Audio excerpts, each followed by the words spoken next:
Junto question of the week. It's posted on Instagram.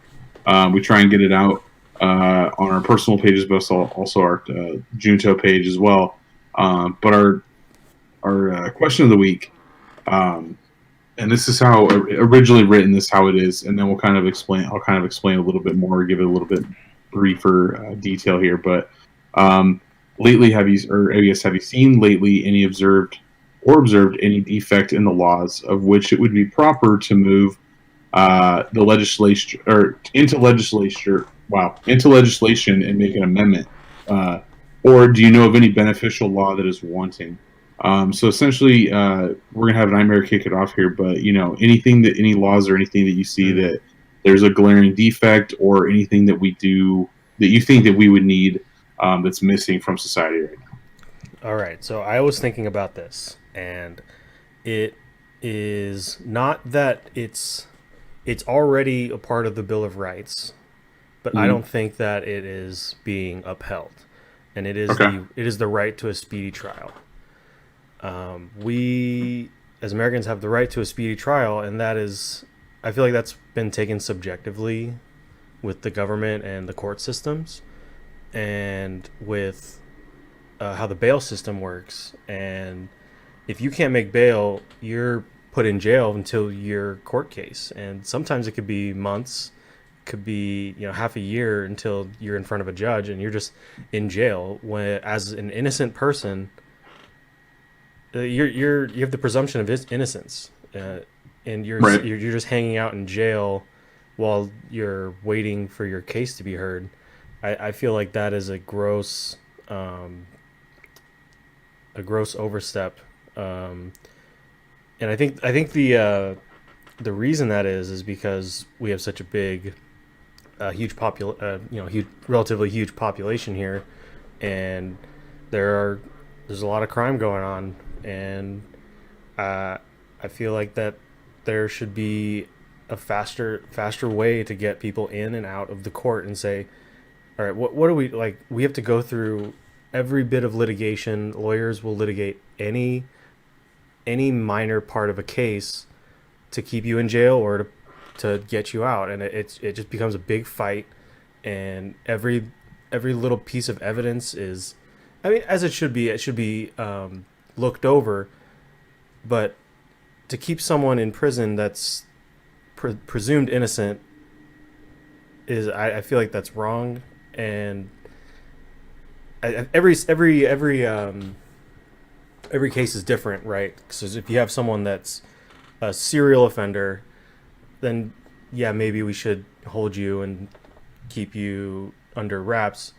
But if you have someone that's not had a lot of crime, like not a big record, and it's for something that's out of character of them, and they're of course they're going to claim they're innocent, then I don't feel like they should be sitting in jail for months on end, weeks on end. We should be able to get them in front of a judge, say, look, what are we doing here? Is there enough evidence to keep me in jail until my hearing? And if there's not, then we let them go on. There's got to be. We have so much technology now. How can we not stop someone from running? How do we stop someone from committing more crimes after, if they are guilty? How do we stop them from committing more crimes while they're waiting a trial? It feels like a bad commercial. There's got to be a better way. There's got to be something we can do in legally to uphold the right to a speedy trial and not hold someone indefinitely until some court can hear their case. That's my answer to a Junto question. I'll even back that up, because like, as someone who's been on a jury, like I've only had jury duty once, knock on wood. But the one time I had jury duty, I actually got put on. I was actually in the jury there for the trial, and it's like the crime that they were like trying to figure this like crap out for was like taken place at least 12 years prior to when I had to do it. It's like they've been literally going back and forth for 12 years. Like, granted, the person she wasn't in custody or in jail or anything, but it was literally them like trying to keep retrying the same shit over and over again, and like from different like points of view, and like then like this was literally like like their Hail Mary, their last thing to like get her on something, and then it didn't add up. It was such bullshit. It was like they shouldn't even have been allowed to like for them to come back in the way they did, because I was like, dude, they literally tried the same evidence like a bunch of different times or something. It was just like, this is clearly like crap and a waste of everyone's like taxpayer money and just time. I was like, this is a waste of my time. I could have been working today. So that's another one is appeals. Like once you're ruled guilty, and actually me and Beef were talking about To Make a Murderer. Once you're ruled guilty the first time, the appeals process is so painful, even when it's obvious that there was a decision made that was wrong with the introduction of new evidence. Because you have to, not only do you have to prove that what you did, that you weren't the one that did it, you have to prove that, you have to present someone else, another suspect. Like, that it should be, I didn't do it, here's the evidence that I didn't do it, let me go. Like, and then you go do your job and find out who did it. And then the state can keep, and then the state or the feds can keep appealing that. It's just a back and forth. Like, they really want, once the ruling is made, they want to keep you in jail, even no matter what evidence comes forward. Right. Because they don't want to look. I think it's because they don't want to look bad. They don't want to look like they don't want to look bad, and then they don't want to pay out the wrongful conviction lawsuit that's inevitable. The whole right. Yeah, I'm gonna pass it over. Yeah, the whole thing that you were talking about, Coach, was the jury picking. I've been part of that too. And what I find funny is, have you guys been on the? I haven't served on a jury, but I've gone to jury duty. Oh, did you go into a courtroom? Yes. Have you been in a court? I've lived through a 10-year divorce of my parents, so I'll say that our court systems are flawed, and I totally understand where all you guys are coming from. It came to the point, long story short, where not only did my brother and I were old enough to be adults and not be part of it, but since my sister was underage, they hired a lawyer for her, for my dad, and for my mom. And it came to a point after like several years of my parents going through divorce for me to attend the court and see what's going on, to be the mediator between my parents behind the scenes, because the court wasn't doing anything other than sucking the life and money out of my parents and my family. Yeah, it's a business. At the end of the day, I realized, you know what? None of us are going to walk away here surviving, like, through the courts if we keep at this rate. So one of my parents had to give in, and just settle.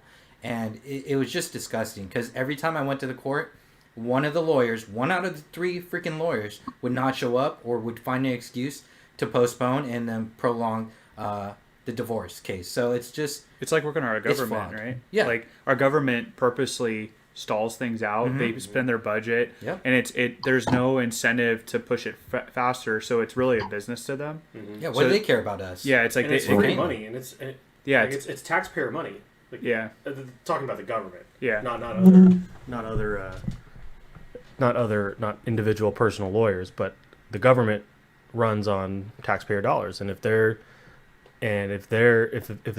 government is prosecuting you, their DA is getting paid, I assume, by taxpayer money, and your personal lawyer is getting paid hourly to represent you, to go over evidence, and the DA is going over evidence, and you just sit up in a jail cell with actual criminals, or you're in $500,000, worth of bail debt, and it's funny, the people who are like causing these issues in court or causing the delays, mainly lawyers and other political people, but it's funny because there's no repercussions for them like abusing that power. Yeah, it's a safety. It's ridiculous. Completely. Yeah. Because I was going to say about, because Spencer brought up the jury duty, is I went in and I said, like, I had a kid that he got a DUI and he hit someone and killed him.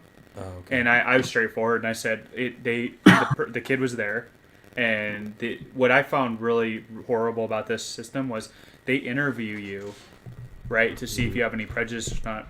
But essentially, the jury the lawyers, the district attorney or the defending attorney are able to they are able to craft the jury based on who they think will vote their way before a case is even done. Like you're just told like, hey, this person did this crime, and you're getting interviewed. And I get that they're trying to remove prejudice, but they took it to an extreme where like I can shape whoever I want based on like. So what I said, and it ended up kind of screwing me because the judge knew I was a smart ass, is I said that anyone that drinks and drives is a piece of shit. And I looked at the guy when I said it, and I looked at the kid straight, and then the kid like looked down, and it's like, you know, I there's not a part of me that feels bad because he took someone's life, but in my mind I did it so I got kicked off for the bias, and then they forced me to come back for another 8 hours after that. Oh. Yeah, it was at 4:00 and I was about to be done, and I was like that. So it teaches you don't be a smartass with the system, but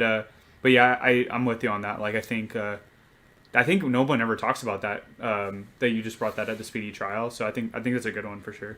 Yeah, that was definitely my jury trial. I had a guy got out so fast because literally they said, you know, do you have any like prejudices or anything? And the guy just goes, I am racist, and like, like that's all he said. He just said it straight up, and he looked at the attorney like right in the eye when he said that, and the judge, she was like a pretty chill lady. She was just like, she kind of like laughed, but it was like the guy literally said that, and then like, oh, like who's the first people that you want to go? And literally both the lawyers just said number 9 or like whatever it was. Like that guy's like, I was like, dude, I gotta take a page out of that guy's book. But it sucked because I got put on reserve, and then like basically like, oh, when we kick these 3 people off, you get like put in there and you can't get taken out. And I was like, son of a bitch, like. That's what. I feel like when he brings up like Bill of Rights and stuff, like those are things that shouldn't get really touched. But I'm gonna take an extreme one. I don't know if he went to the bathroom or not. You had a call. Oh, wait, a call. Maybe we had a hot date. So I'm gonna go. Hopefully he'll jump in. So I think something that's illegal that I think is really unfair and causes way more damage than what the law was intended for is prostitution. I think prostitution needs to be legalized federally and statewide on every state. And I'll explain. I'll use. I want to say before I go into this, I did a whole report on this. And there's a famous lawyer, and I think she had her own TV show named Gloria Allred. I don't know if you guys are familiar with her. She's actually an advocate for getting rid of prostitution. And so when I grew up, I am Catholic, and my college professor was Catholic as well. And she said by the time she got the end of this paper, I made her rethink how to look at the ethical distinction of like what making prostitution illegal does to people. And so here's my take on it is that, and I don't have the numbers, the percentages, but what I did is I used Vegas, it's illegal in the city lines of Vegas, and this is from memory. I think it's still this way, but Nevada is legal. But once you go into the city lines of Vegas, it's illegal for prostitution, which obviously it's still, regardless. So like any crime that's considered a crime is why something's considered a crime is our law says it's a crime, right? So like you could do anything, like you could go over the speed limit. You just broke the law. It's a crime, right? So it's like crime in my mind. Like when you look at what prostitution's done, is most women that have to stem to going to prostitution, most of the time don't have a choice, or they're put in a terrible financial situation where they have a child and they're working multiple jobs. I think it was over 80% of prostitutes have 2 to 3 jobs. So that goes to show you that them just working a normal life. I think this is all memory, but over 60% have, it was around 60 or over 60, have at least one child. So now, and they're single moms on top of it. So you've got a single mom working multiple jobs, and the system, they can't survive in the system. And everybody's got, everyone's like, me being Catholic, my parents would say like, oh, well, they could always find another job, like dignity wise, and plays into it. But the reality is that they're going to do it regardless whether it's legal or not. And so when you look at prostitution as a whole, you're essentially saying, no, hey, if the cops now cops in the same justice system we were talking about can go after prostitutes, you're now putting these vulnerable women who are single moms, who should be taking care of their children, working 3 jobs and still paying taxation, and they're just doing what they can to survive. Yeah. Now they have a pimp, right? Mm-hmm. You put them under that. The second thing is if I am a man that engages with a prostitute and I know it's illegal, they are not protected by any mean or forms. If you think about the scenario in a bedroom with a man, they can do the most horrible things to these women or men, mm-hmm. vice versa, and they're subjected to the discretion of their customers. The customers, because it's illegal, don't get vetted out. STIs or STDs, whatever they call it now, are not being really looked at. You can actually make a claim that STIs will go down because you're going to see a lot. If we legalize it, you can put it as a government. You can put it as not government agency. You can It can be in agencies. You can have agencies that specialize in it as escort services. You can have it get taxed, so it helps the government. And then essentially, these women are protected. They're literally, they can have security around that. The men are screened, or women are screened that use the services. So ultimately, for me, I think it's really unlawful that prostitution is illegal. Not because from a moral standpoint or what I believe in that, but from what the reality is that regardless, one way or another, it's going to take place, and you're the only people you're really hurting when you're making prostitution illegal. Essentially, are these women that are in hard times, and I'm 100% against that. Like, I'm pretty sure your theory's been proven in somewhere in the EU where it's legal, where they even have like stop and go booths with. I mean, you got the red light district. Like, I mean, they even give you condoms in that booth, like when you hire a prostitute and do your thing in these booths mm-hmm. that are public. Well, it's a freedom issue too. Like that's a victim. Let me just grab this real quick. That's in the ideal scenario. That's a victimless crime. Like the idea of a man going to a woman that's willing to accept money for mm-hmm. sex. The outside stuff, the outside factors of a pimp, drug use, etc. I feel like that's why it's illegal. But the freedom issue, I think because it's illegal. Yeah. Because it's illegal, it creates that scenario. Definitely, I am on your side. Yeah. Like, it creates that pimps take advantage because they need protection. Mm-hmm. And then if it was legal, they wouldn't need a pimp. They'd have true security. Yeah. That you'd have honestly, we would apply to those jobs because you want to protect those people, mm-hmm. but you're allowing. If it's unlawful, you're now allowing these people to protect them. Protect, and it's like they don't have to follow. They already know what they're doing. They have the advantage on the lady where I know you're doing something illegal, mm-hmm. so I can hit you if I want. Plus, if it's illegal too, you're only going to get the baddest people of that. Yeah, group. Exactly. Yeah, it's like that's another good point. Like people that are lawful and abiding, mm-hmm. You might get a lot. That's another good argument. If there are law-abiding citizens, and they saw it, they'd be more comfortable, and you're not getting. Again, I think what's cool about it is you can price it like how we price probably like things like marijuana, right? Mm-hmm. If you want crappy marijuana, it's like a prostitute. You want a crappy prostitute, you gotta pay $5. But if you want quality over quantity, yeah, exactly. Well, that's the OnlyFans. They're gonna have like Yelp reviews. Yeah. But like, well, that's where you like. Where do you draw the line? Yeah, what you're going to talk about. But that's basically OnlyFans. It proved that. I mean, pretty much. Law-abiding citizens making a conscious choice, whether we agree with it or not morally, but they have the ability to make the conscious choice to sell their bodies, mm-hmm. and in a sterile environment, one man pays for the services of one woman. That is a victimless crime. Yeah, and vice versa too. Like. Woman that pays for the services of a man. Yeah, absolutely. I mean, look at Deuce Bigelow. He did it. Yeah. That's a big... Rest in peace, Rob Schneider. Yeah. I heard he's a carrot. Yeah, Rob Schneider is a rated PG-13. I think that those are like all very good points. And I think like the fact that we tackled like parts of the Bill of Rights is actually pretty important because I think we could probably say like for the most part, like the Bill of Rights is coming under attack, especially nowadays. Mm-hmm. And I think that's definitely a problem that's like that people are willingly asking the government to take their own given rights away from them. Mm-hmm. And like they're asking to be less free while claiming that they're not free. That's just my hot take on that. But I wanted to I wanted to kind of transition into our first time doing this segment, experts versus amateurs. Did I miss Garrett's? No, I'm okay. Okay. Oh, I'll sorry. keep Do you have one you want? Well, I to kind of chime in? chimed in with you guys about the court system being slow. I'm like totally on board with that. I mean, at the end of the day, it's flawed, right? And how do we improve it federally with marijuana? So my take with that's marijuana the in general obvious is legalize it for all. We kind of all assumed that Garrett would. Look, we talk about world peace all the time, and what's going to create that. Obviously, music doesn't bring us all together. You know, it's proven that it hasn't done that. But I promise you, if we can come together as one and we can legalize marijuana, you know, and maybe have a party with some shrooms on the weekend, you know, I think the world would be a better place, and we can communicate a lot better, and we respect one another, and we'd be on the same level in a sense.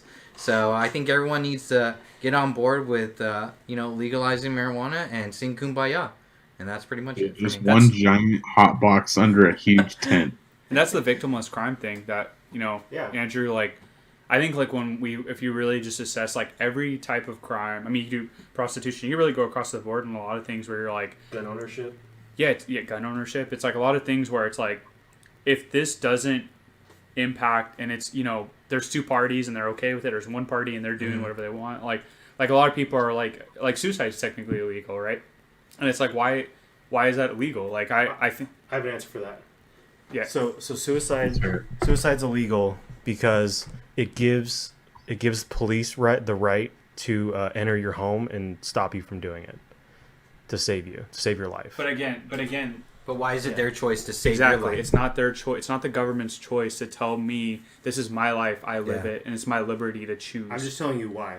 Yeah. I mean, I get what they're. Yeah. I mean, there's a lot of things that I feel like they write where. But it's just like, I mean, drugs are bad, okay, but marijuana, I mean, it's God's gift from the ground. Okay? So, what I would say is, like, at the end of the day, if let's say someone's purchasing drugs for their own personal use and it's not being distributed to anyone else, it's just for their own personal use, right? At the end of the day, that's their choice. That's their given right to make that choice for themselves. Amen. It's their body, right? Like, these people aren't living in their body. They're not living their day-to-day lives. They're not dealing with their struggles. If people have certain vices and, like, that's the path they're going, then, I mean, that's the path they've chosen, right? Like, we're lucky enough to be within a country with, that gives us the freedom within limitations, I'd say. But we do have that freedom to make choices. And I think at the end of the day, we should be given that right to have that choice. As dark as certain things are, like suicide, or overdosing on drugs, that is a horrible thing. But I think we're all given the power to have strong minds and strong willpower. And it's up to that individual to make those choices for themselves. I mean, obviously, I'm pro marijuana, but I've been... there's been times where I've been offered certain things like cocaine, and I'm proud to say that I've never done it. I don't judge anyone who does do it either. Mm-hmm. I think that's the same thing with religion. It's your choice at the end of the day, to each his own. I'm not going to, look at you differently or talk to you differently just because you act a certain way, believe in a certain thing, or do something on your own. At the end of the day, I know who you are as a person if you are my friend, and it's the people you keep close in your circle that would help you get out of those type of dark times and dark situations. So I think that's what it's about too. It's like, if you think about this pandemic, it's really closed us off from the outside world. But at the same time, that could be a choice as well. Because there are ways to communicate with others, gaming online, streaming, hanging out with friends in closed, confined, like healthy areas where everyone is, doesn't have COVID. It's always a choice. And I think it's up to that individual to rise above everything and make that choice for themselves. So.